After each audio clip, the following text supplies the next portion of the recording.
صباح الفل، صباح الهنا، صباح العسل يا حبايب قلبي اللي بيشوف الفيديو ده بالليل. مساء الفل عليك يا جميل اللي بيشوف الفيديو ده الصبح. صباح الفل عليك. ازيكم عاملين ايه؟ وحشتوني جدا جدا جدا. طبعا معاكم مروه العزب. مامي مامي الفيسبوك بتاعي مروه مامي العزب عربي ومروه العزب انجليش، والاستاذ اللي قاعد ورا دهوت مامي كل ما اجي اعمل فيديو يقول لي مامي انا نونو.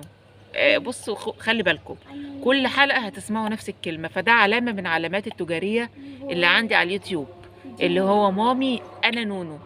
انت ايه؟ أنا نونو 70. سلموا عليه بقى. اعملوا لايك. ياي بس اعملوا لايك.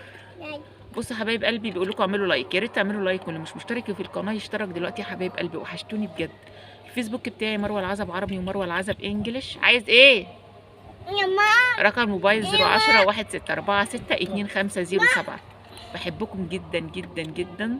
بصوا حبايب قلبي، في متابعه من متابعيني هي وجوزها كلموني، يعني متابعه هي وجوزها اتصلوا بيا في الموبايل على الرقم اللي انا ببلكوا عليه ده وكلموني دلوقتي. ان يا جماعه اي زوج في الدنيا لما بيجي بيعترف لمراته وبيقول لها يا حبيبتي انا اخطأت في حقك في يوم من الايام، انت زعلانه ليه؟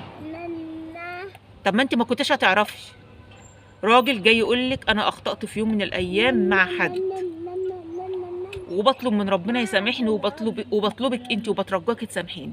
هو جاي يعترف لك، جاي يعترف بيقول لك يا فلانه انا كنت عرفت واحده عليكي، بس ما قالش جواز، هو ما اتجوزهاش. انا اخطأت في حقك، كنت بروح لها البيت 3 4 مرات وعملت معاها حاجه مش كويسه، وجاي بعترف لك بقول لك انا مش قادره اسامح نفسي، وانت شايلاني وجزمتي وشايلاني انا وعيالي، وشايله جزمتي فوق دماغك، وشايلاني وعاملالي كل حاجه كويسه، وانا بقول لك انا حاسس بتأنيب ضمير، بعترف لك بقول لك انا اخطأت، وكل اللي انا عايزه منك انت ما كنتش هتعرفي ان انت تسامحيني. تقولوا له لا ما كنتش تعرفني احسن، لا كده انا انفصل.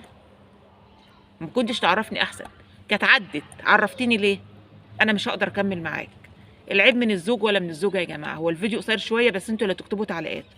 السلام عليكم.